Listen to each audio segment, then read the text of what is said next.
Hey, how are you doing today? We need to talk about something today that's really tough.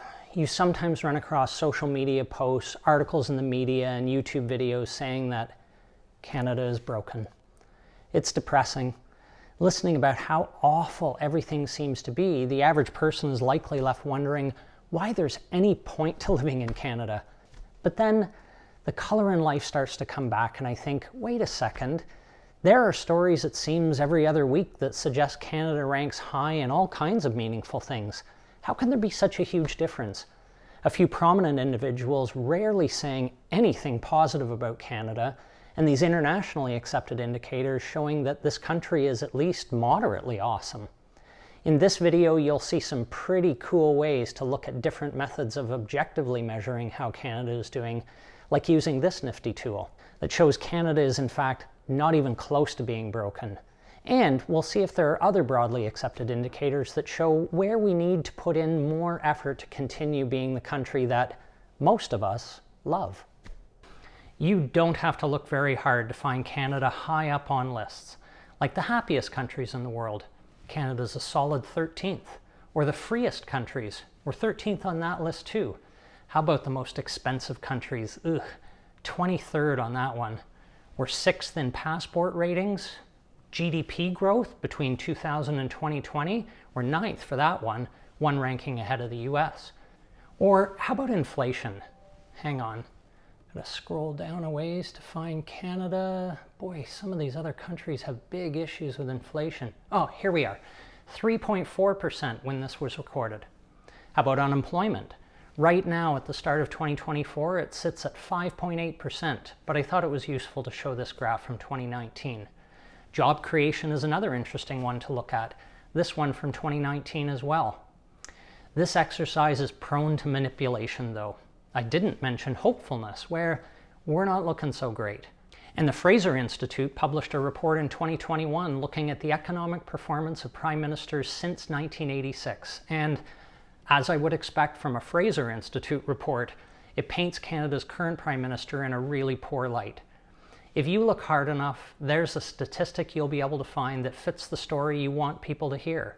But there's a way to zero everything out, so we can all compare over time periods and be talking about the same thing. Before we get to that, there's one other measure we need to talk about, and it's a big one. It focuses on the economic health of a country, and it's the GDP, or gross domestic product, the value of all goods and services a country produces. Now, I flashed up a GDP statistic a minute ago that showed Canada in a great light, and you can manipulate the story in the same way I did, by just choosing a different time period, or looking at the trend over time, or ignoring events that impact the GDP. Like the occurrence of the most significant pandemic anyone watching this video has ever experienced. You can use these numbers to paint a dire picture of Canada and blame whomever the current Prime Minister is for everything, regardless of whether it's in his or her control. The thing with GDP in particular is it doesn't measure what matters. It doesn't give us any indication of how healthy the environment is, the quality of our education system, or how healthy the population is. It just shows us how much stuff we're making. A rise in Canada's GDP, or GDP per capita for that matter, can come at the expense of other things that are more important, and it can trick us into thinking that we're doing better, or worse, than other periods of time. And it can influence the policy actions of some governments to do things that boost GDP at the expense of what matters more to Canadians. Wouldn't it be great if there was a widely accepted, objective set of measures that you could use to assess if a particular country was doing okay? Something that wasn't subject to a particular government cherry-picking indicators to make themselves look good, or that opposition politicians couldn't use to make an incumbent government look bad? Well, we're in luck. There's already been lots of work done on this. And while there is a lot to read on this topic, there is a truly fantastic article in Scientific American from 2020 that talks about amazing work that's been done to address this fascination with a problem-filled indicator like GDP. After you finish this video, take a look at the link in the description for that article. There are a lot of data sources where you can look at indicators that are more meaningful than GDP. Our World in Data produces charts on 12 core metrics that compares countries, like education, CO2 emissions, energy use. The United Nations has the Human Development Index, where you can compare countries across key dimensions of human development, combining GDP per person and measures of health and education to give countries a score. And another great one called the Social Progress Index that doesn't use GDP at all.